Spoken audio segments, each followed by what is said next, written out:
All right, so welcome back, friends. So we have an exciting video today. Jack and I are going to be making our timber framing pegs using our brand new forged Froes that Brian forged for us. I've got the big one, Jack's got the medium-sized one. Brian made one mallet here. You want this one? Which one do you want? I think I'll take that one. The fancy one? Yeah. I made a fancy one on the lathe, and then Brian made this one just out of a branch really quick. So what we've got here is we've got some clear fir logs or billets, and I'll show you how to lay these out, and this will be our first time using them and see if we can't make some really nice timber framing pegs from our very own trees. All right, so let's get started. So what we're going to be making today is essentially these billets right here. Now we're making 3/4 inch pegs, and theoretically there are in a perfect world, there are 4 pins inside this right here. I ripped this on the table saw just as a guide and a kind of a visual aid here to demonstrate what we're trying to go for. So this is what we're going to be splitting out of this, hopefully. So the first thing we want to do is locate the pith of the log. What's the pith of the log, Jack? The center. The center, the pith, P-I-T-H or something like that. And we're going to draw a line across the pith. Now, even if the pith is not centered, like this one is not, we're still going to go with it because that is where the log is going to want to split. Even if it's clear over here, we're still going to quarter it that way. Quarters will be smaller over here than the other way, right? Okay, so then we're going to kind of, we'll go with the pith here. We can line up, and we're going to these lines are going to intersect like this, and we're going to draw a grid pattern. All right, so there are our 4 sections of the log. Now you can measure these all out if you want to, but what the rule of thumb is that these quarters, the first ones we're going to make, they want to be twice the size of your pins minus an 1/8. You got that? So what are our pins? They're 3/4. What's 3/4 times 2? It is 1.1 1/2. 1.5 minus an 1/8 is 1, and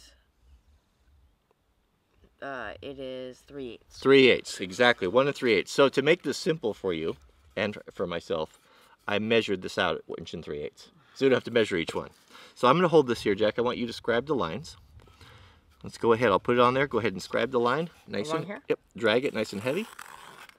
We'll do it again. See? Not very heavy. Yeah, let's go a little bit heavier. Back and forth. Oh, that looks good. Keep doing that. Wait, let me line them up here. See how nice it is to make jigs for things? It speeds it up so much.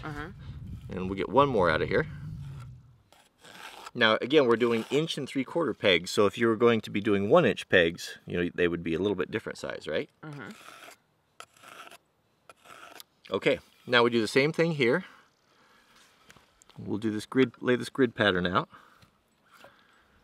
Oh, my side, or your side? Wait, there we go. Chrysler just came over and started climbing on me. Mrs. Wranglerstar, you're welcome to come over. You're not interrupting anything. And one more. Whoop. Yeah, let me get them on the line there. What is it? We are leaving in 20 minutes for swim lessons. Oh, so I'm losing my helper? All right, I'll save some of these for you to do, okay? Okay. All right, have fun. This is very exciting. Okay, so we're gonna use our Froes for the first time here. So this is why a lot of people ask, how come you made one that was so big? Well, this is the reason. We have big wood out here, and to get this initial split, we need a big Froe like that. Look at the small one. It wouldn't even reach through the log. Here's a cutting edge. It would be short. There'd be nothing to hit. So that's why the big one. Okay, so let's see what happens. So here's the pith, right? That's the center. So we'll put that on the line. And so I'm learning with you guys. I've not done this to this type of wood. This is a clear log. Will it work with fir? Yeah, I don't know. We'll find out. But I've read a lot about it, so we'll try it and see here. Okay. I might need a bigger mallet there. I'll start at an angle.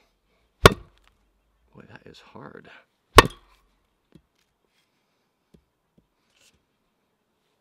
Looks so easy on TV.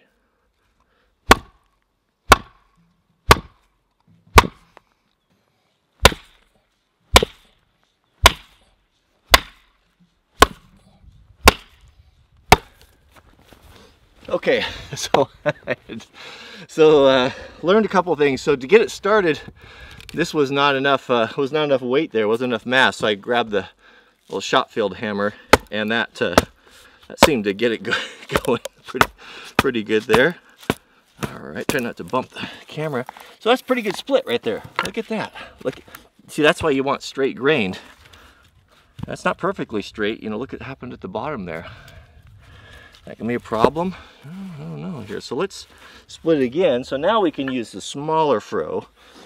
And now that we don't have near as much wood to go through, we'll start at the pith and we're going to quarter this. Let's see if we can use our mallet here. It seems a little bit light. Yeah, we need more weight. The shot field hammer works really good. Okay. Handles are working good. The new handles I made for the Froes seems to be adequate. Okay, so there's those quarters. Now we'll just need to quarter this one. A little bit crooked there. I think it does matter. I want to use my grids. I don't want to get off. There we go.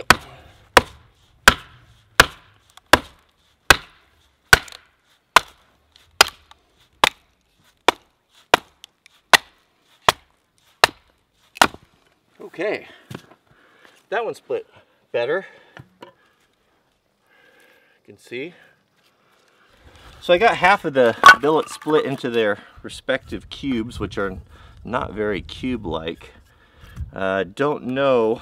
Here's the square in the top.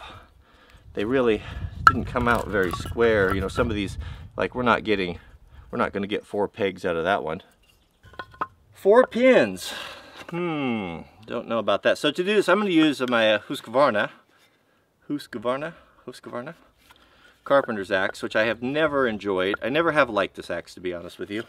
I haven't ever really found a purpose for it, but I also haven't used it to do carpentry work. But it seems to me that this might be the perfect tool for this job.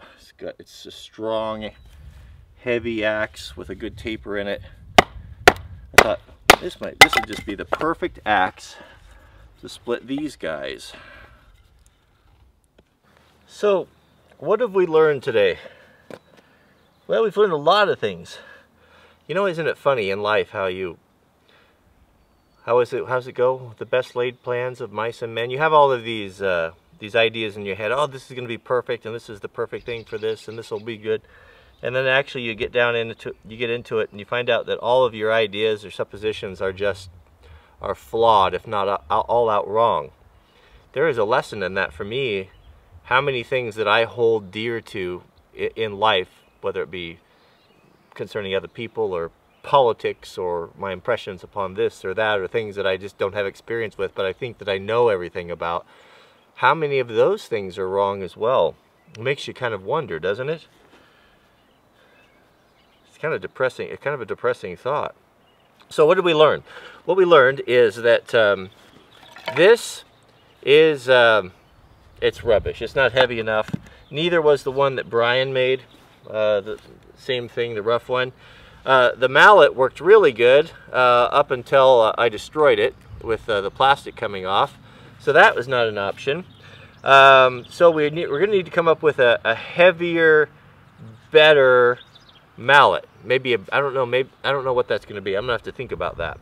The Froes worked really good, and having 2 of them, this one is simply just too big to use for the smaller stuff. However, it was essential for the initial split to have that big one, using the big, well, since we used such a big log here.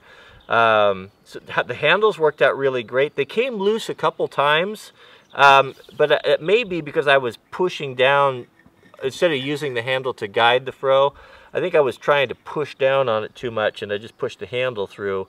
That remains to be seen. But I think I don't think there's an issue with that. Both of them worked very good. I preferred the size of this Froe right here. Seemed to be ideal for once we had everything quartered. But good on the handles. The Froes split really well. I don't have any gripe with that whatsoever.